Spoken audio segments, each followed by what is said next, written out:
Hi everybody, and welcome to Cedar Creek Homestead. This is Stacy, and tonight I was going to talk to you a little bit about let them eat cake. And I was going to tell you a little story about Marie Antoinette, and she was the Queen of France, and she was famous for a quote that was kind of calloused. And historians say they're not 100% sure that she really said it, but she was accused of saying, let them eat cake.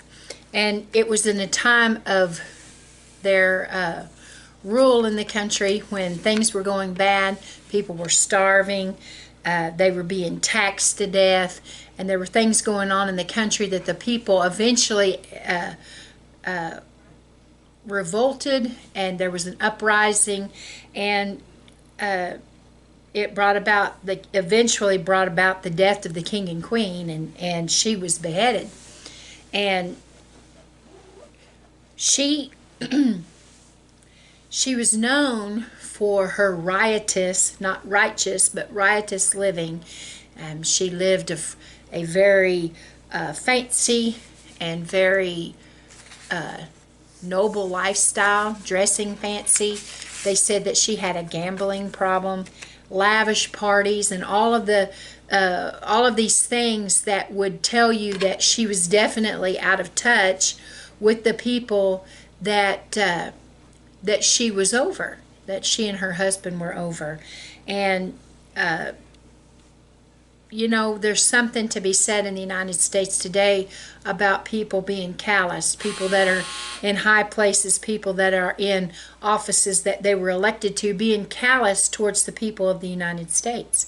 And so I was thinking about Marie Antoinette, and I was thinking about that movie that they have about her and how she carried on and she did things. And, you know, she was very young when she became the queen, and they had a lot of problems.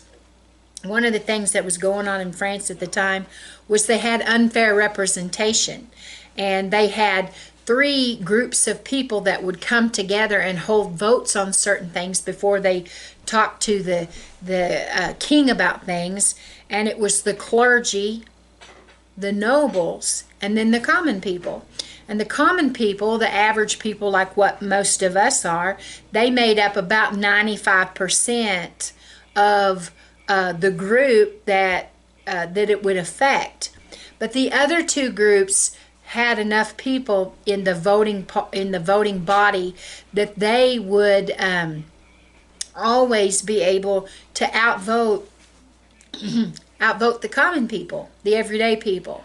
And so they, year after year after year, they had problems, and all these things would come against them, the common people, and they had no representation. You know, there was no way for them to go before the king or others that made decisions and bring about the grievances that they had, because every time they did, the other two groups outvoted them.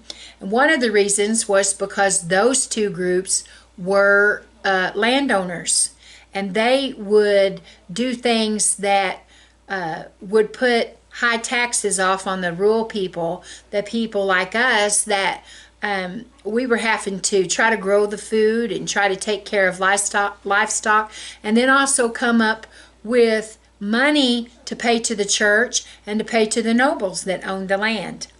They had unfair taxes, so they had unfair representation, and then they had unfair taxes. And, you know, they would have to pay great big amounts of taxes just to support the lifestyles of the clergy members and the nobles, while they were just barely getting by, meager. You know, you couldn't really say paycheck to paycheck, but, you know, from season to season, when they were raising their crops and raising their livestock and trying to make meager existence out of what they were given, and the lives that they had and the homes that they had. And then history tells us, when you read about Marie Antoinette and you read about the French, the Revolution, and all of storming the Bastille and all of that stuff, they tell that there was a food shortage.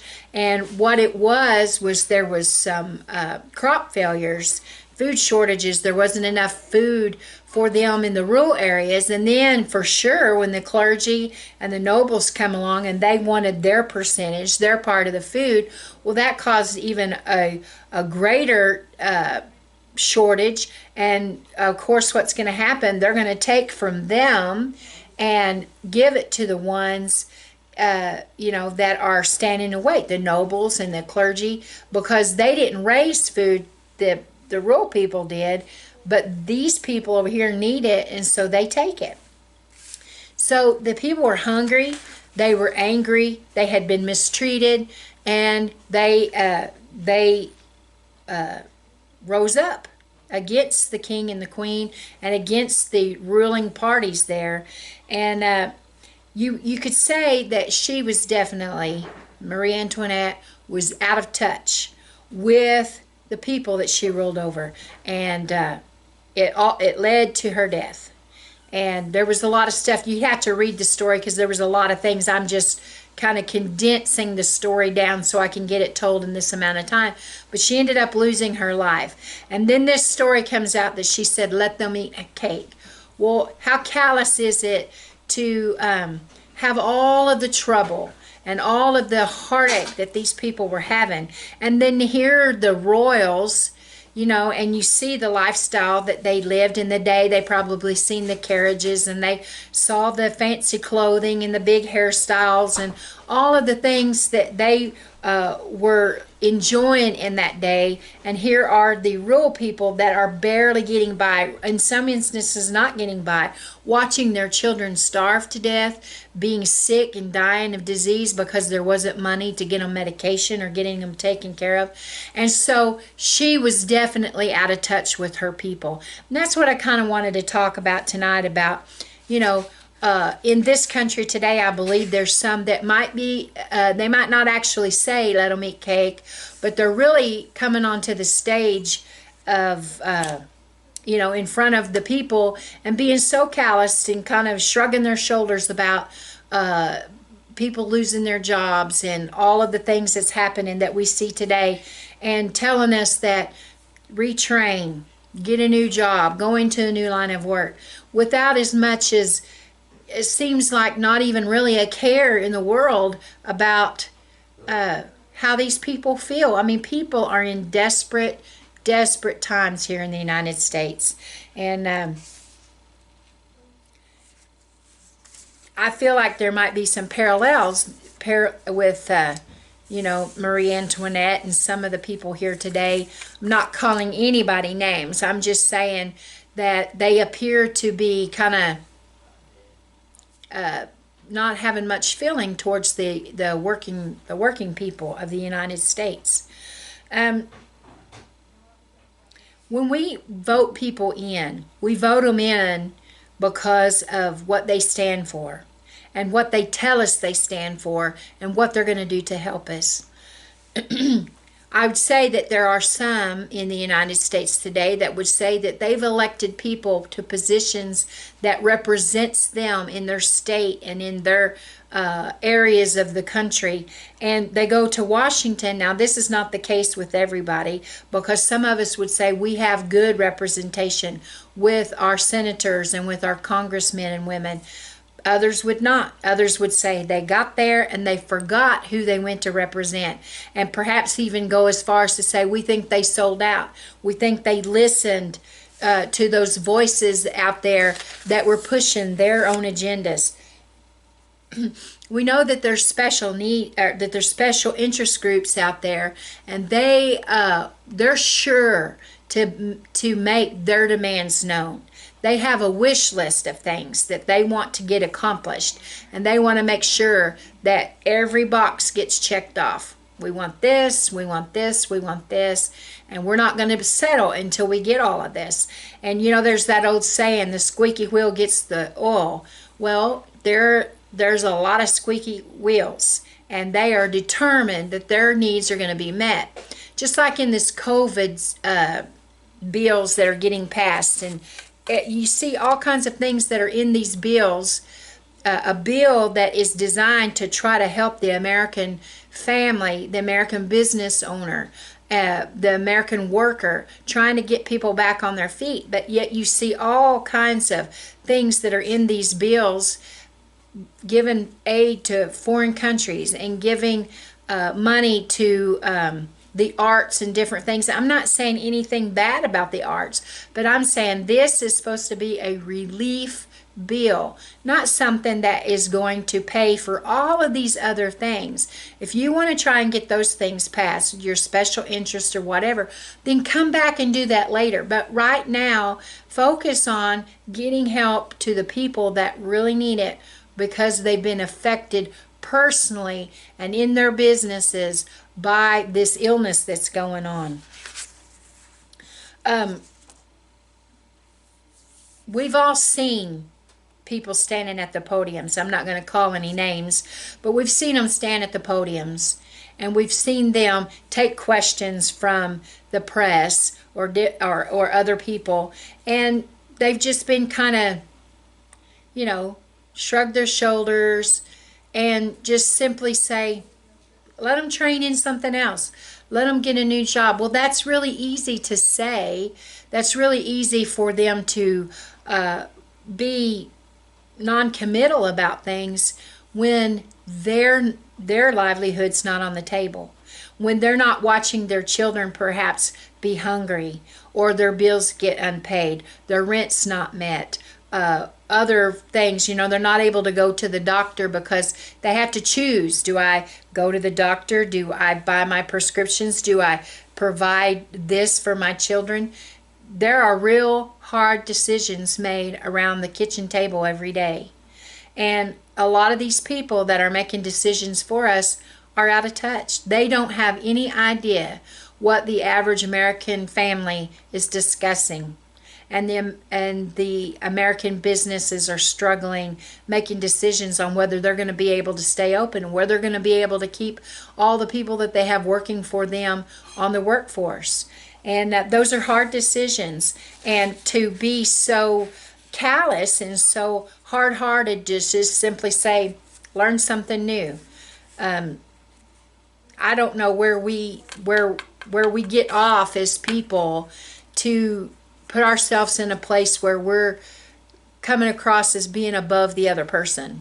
And no matter which way you come down on the issues of the day, whether you're Democrat or Republican or something else, no matter what you feel, you still need to be compassionate on the other person and realize that, yes, you may not be for this thing, and you may think it's environmentally better to go this direction, but you have to still pay attention to the fact that all these people are now going to be out of work. I know they say, well, there's not that many affected people. Right now I'm kind of discussing the Keystone Pipeline. Now that comes part here in Oklahoma to Cushing, Oklahoma, and I understand people that are talking about the environmental effects if the pipeline was to break, and so we can understand that stuff. I mean, we're big enough to say, yes, we can understand that there could be issues if that happened. But you also need to look at the other side of it and say it affects a lot of families. A lot of families here in this state and other states too that travel and work at the pipelines, and then they come home and they pay their taxes and they pay their bills and they send their kids to college and they do all of these things that's part of the American dream, and they want to work. They don't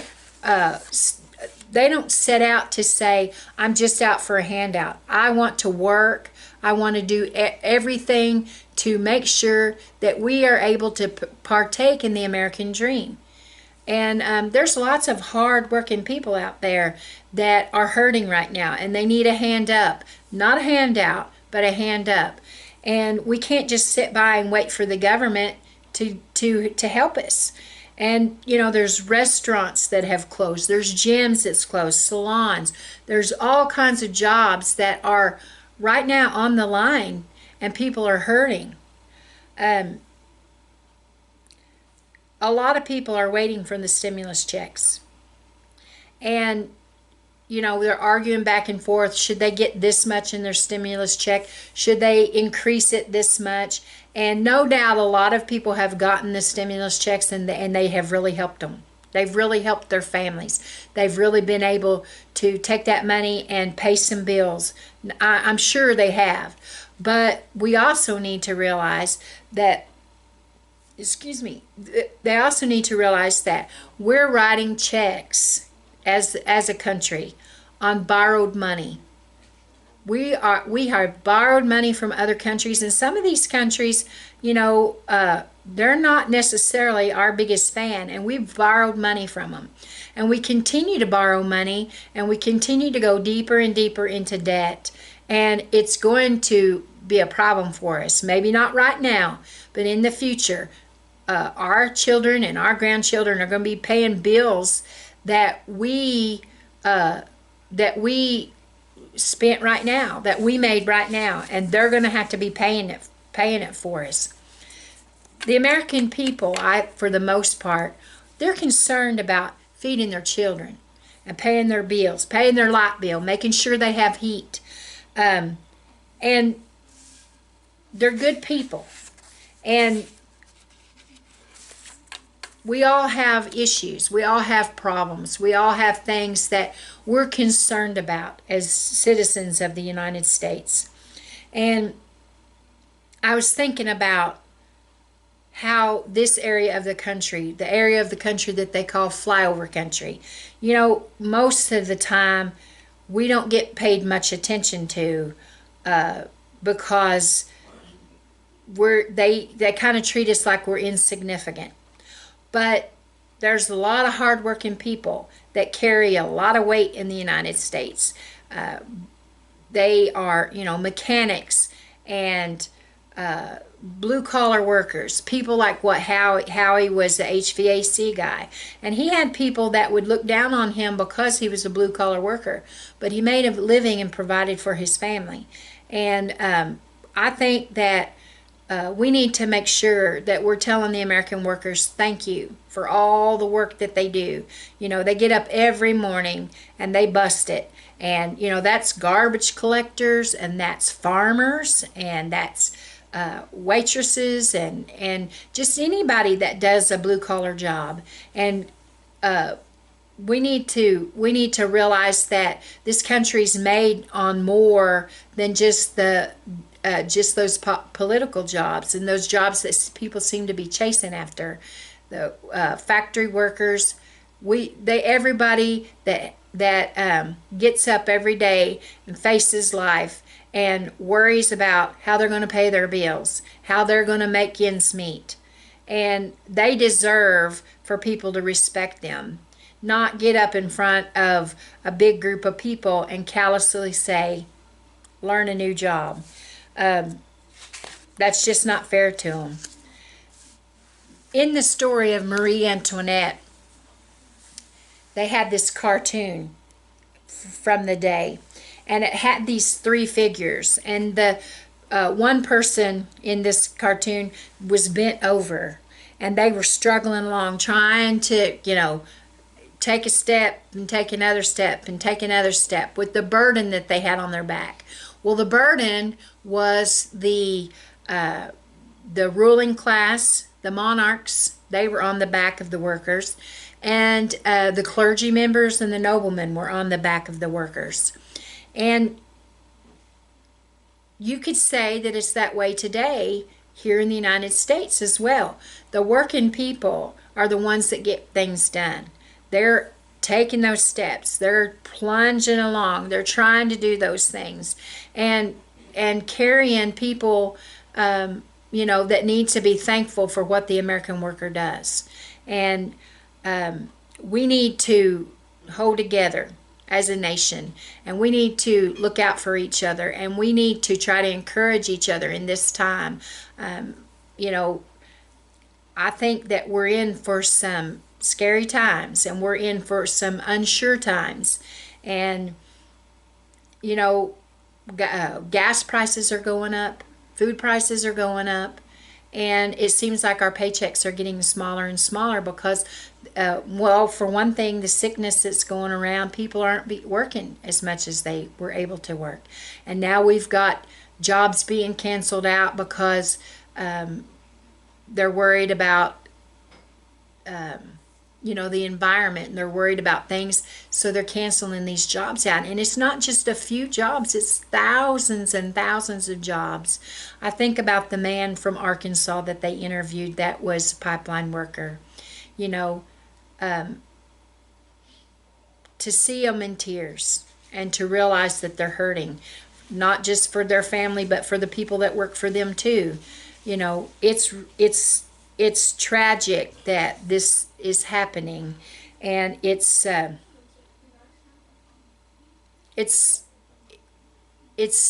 to see people's spirits being broken, and to see them cry because of that, because they can't put their people to work. They can't work, and they're so unsure of what's going on right now in the United States. It's a scary thing. This country was built by hardworking people that's had to go and roll up their sleeves, and they've had to work through war times, and they've had to work through the lean times, and they've had to work through times of crisis, and now in times of uncertainty. They're trying to work. They're trying to do the best they can to hold it together for their families and to make sure that they provide the best that they can for their way of life. It's not that everybody in the United States is trying to live an extravagant lifestyle. I think a lot of us are trying to move back towards the simple and know that you don't have to have two brand new cars sitting in your driveway, or a mortgage that is just skyrocketed, or the best of the best of the best. We don't have to have all of those things to make it. We're just trying to make it. We're trying to work, trying to provide for our families. And I was thinking about Blade. His senior year of high school, he was playing football, and homecoming night, just the first few minutes of the game, he was making a tackle or whatever it is they do. I just sat in the stands and cheered. I didn't really know 100% what all was going on, but I was a football mama.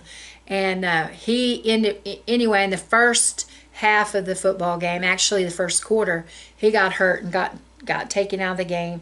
It ended up that he done damage to his shoulder, and he had to have surgery and have anchors put in his shoulder. That's kind of hard for me to say.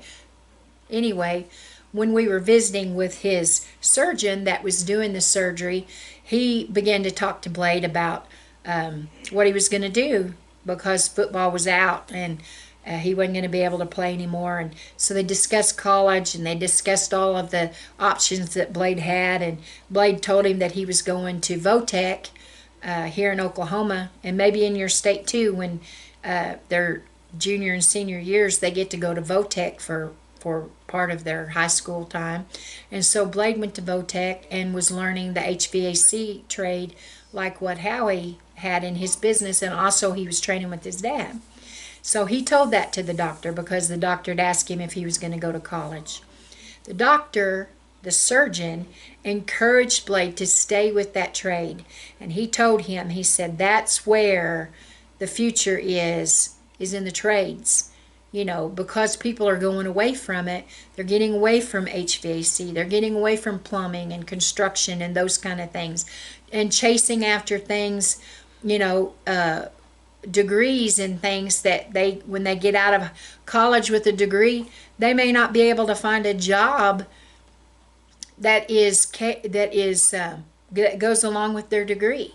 But you teach them something like these HVAC or the things that they're learning in Votech, and they're able to find a job. So the surgeon, he really encouraged Blade to follow through with that, and he did, and we're thankful for that.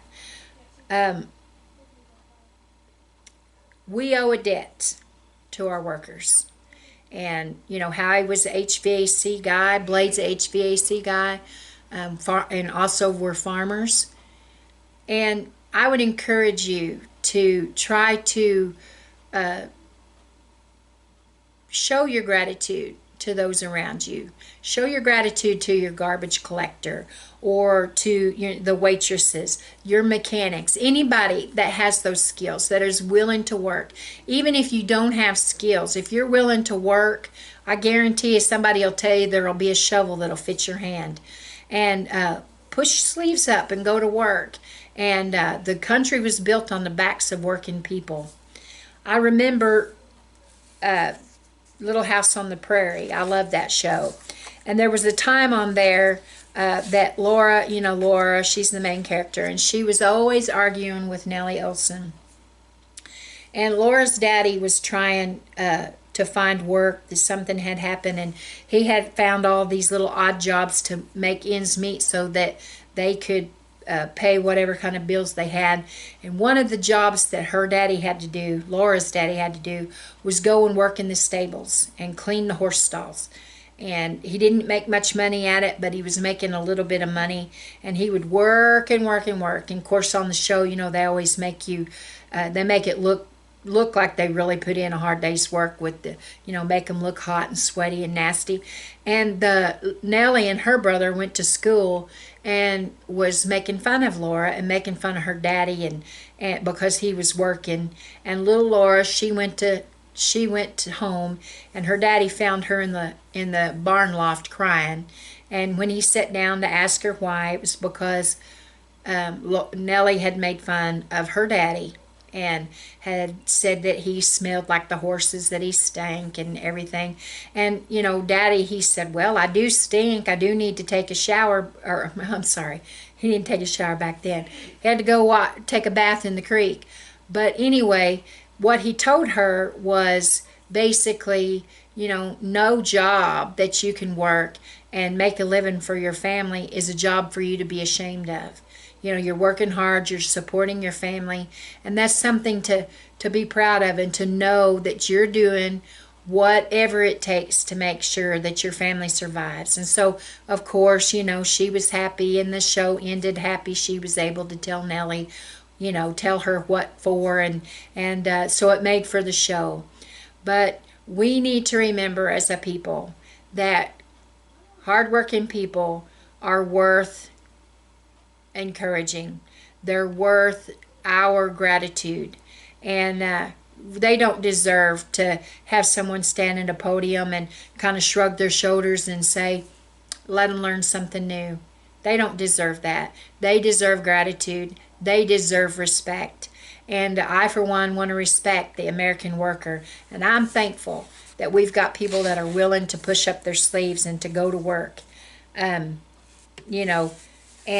work by the sweat of their brow. That's something, that we all have to do. It's required of us, because way back in the Garden of Eden, when Adam and Eve sinned, God told them they'd have to work, that he'd have to work by the sweat of his brow.